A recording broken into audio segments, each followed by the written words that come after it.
তার কথা বলতে পারি না। তার মানে তারা ছাড়া যে আমরা এক মুহূর্তে থাকতে পারি না, খুব কষ্ট হয়। এই জন্য আইসা কবরের পাশে এসে বসে থাকি। ভাই তো আর সাড়া দেয় না। সারা এক গতাইছে আমার সারবুত আছে সারবুতে তোমার দিন উঠাইছে আমি জম্মত করে গা দিন উঠে আমার এক ভূত নাই। এই বৈষম্য বিরোধী ছাত্র জনতার আন্দোলনের মাধ্যমে আমরা যে আমাদের অধিকারটুকু ফিরে পেয়েছি, আমরা যে খুনি হাসিনাকে হটাতে পেরেছি, এই হটানোর যে শহীদগুলো হয়েছে, এই শহীদের মধ্যে আমার ভাইও একজন। নিষ্পাপ একটা ভাইকে এভাবে নির্মমভাবে হত্যা করছে, আমরা তার সঠিক বিচার চাই। রুবেল আমার ভাই, ওর কথা মনে পড়লে কলজাটা দুটা ভাগ হয়ে যায়, কলজাটা পাইটা যায়। আমার পরিবারে কোনো ঈদ নেই, শুধু আমি নয়, বাংলাদেশের প্রতিটা শহীদ পরিবারের খবর নিয়ে দেখবেন। আমাদের লড়াইটা ছিল সারা বাংলাদেশের জন্য, আমাদের শুধু পরিবারের জন্য ছিল না। আজকে যে স্বাধীন দেশ আমরা পেয়েছি, এই বৈষম্য বিরোধী ছাত্র জনতার আন্দোলনের মাধ্যমে আমরা যে আমাদের অধিকারটুকু ফিরে পেয়েছি, আমরা যে খুনি হাসিনাকে হটাতে পেরেছি, এই হটানোর যে শহীদগুলো হয়েছে, এই শহীদের মধ্যে আমার ভাইও একজন। আমার আদরের ছোট ভাই, কলিজার টুকরা। গত এই ঈদের দিন আমরা একসাথে ঈদ করেছি।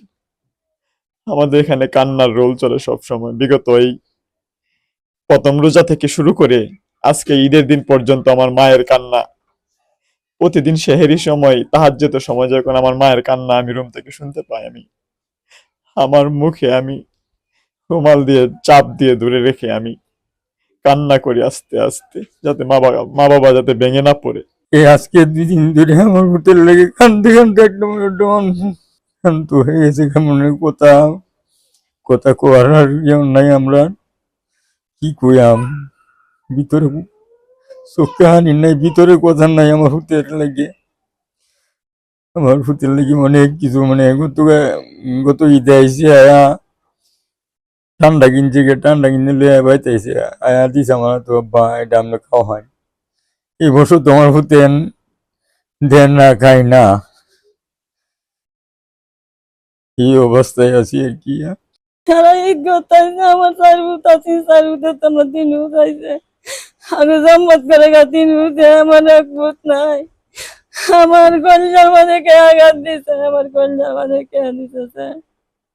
আমার বাবা সব আমার সাথে মোবাইল ধরছে, আম্মা কি খাইবা তুমি, কি কিনবা? আমার লাগে কাপড় চুপড় আনছে আমার বাবা, কমলা আপেল আনছে আমার লাগে, বাপের লাগে। আমার বাবা নিবারে ঈদ না, আমার 3 হুত যা ঈদ 3 হুত গে আমার জামাত করে এক জায়গায় আমার হুত নাই। আমার কলজা বাদে কে দিল আঘাত, কে দিব?